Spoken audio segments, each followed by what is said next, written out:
உண்மையாகவே அந்த நடுவர்களாக பங்காற்றி இருக்கும் மாணவர்கள் எங்களுக்கு மிகவும் சந்தோஷத்தையும் மகிழ்ச்சியும் தந்தார்கள். எத்தனையோ தடவை பல்லை கடித்துக் கொண்டு நான் அவர்களை ஏசியிருந்தாலும் கூட அதையும் பொருட்படுத்தாத என்னோடு இருந்து கைகோர்த்திருந்தார்கள். வேறு சில மாணவர்களாக இருந்தால் என்னோடு சண்டையில் இருக்கிறார்கள். ஆனால் வளர்ந்த மாணவர்களாக இருந்தாலும் கூட பொறுமையோடு சகிப்புத்தன்மையோடு அந்த விடயங்களை ஏற்றிருந்தார்கள். அதனால தான் அந்த பரிசுகள் வழங்கப்பட்டது.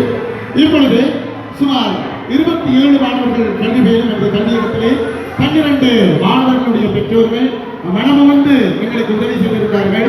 நன்றி மறப்பதை நன்றன்று நல்லது அன்றே மறப்பது அன்று என்ற வள்ளுவரின் வாக்கிற்கிணங்க நாம் எங்களுக்கு உதவி செய்தவர்களை நன்றியோடு நாங்கள் இங்கே நினைவு கூர்ந்து அவர்களுக்கான நினைவு புகைப்படங்களை அதே போல பதக்கங்களை மாலைகளை அணிவித்து அந்த பெற்றோர்களை கௌரவிக்க வேண்டிய பொறுப்பு இருக்கிறது.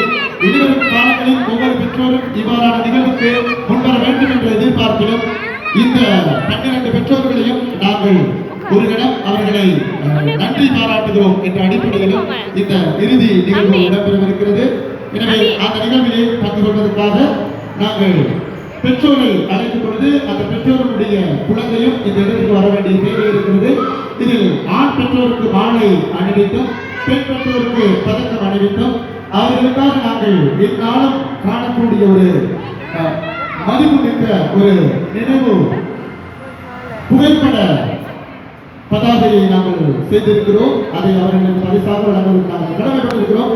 அந்த அடிப்படையிலே எந்த ஒரு நிகழ்வு நடைபெறுவதற்கு பல முக்கியம்.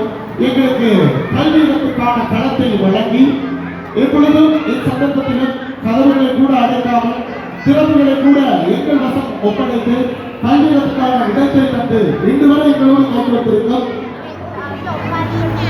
மாணவர் மிதுன் அவருடைய பெற்றோர் சந்திரதாசன் ஜெகதீஸ்வரி ஆகியோரை அதோடு இந்த இடத்திலே நாங்கள் பாராட்டி கௌரவிக்க காத்திருக்கிறோம். அந்த பெற்றோரையும் அந்த மாணவரையும் அன்போடு அழைக்கிறோம்.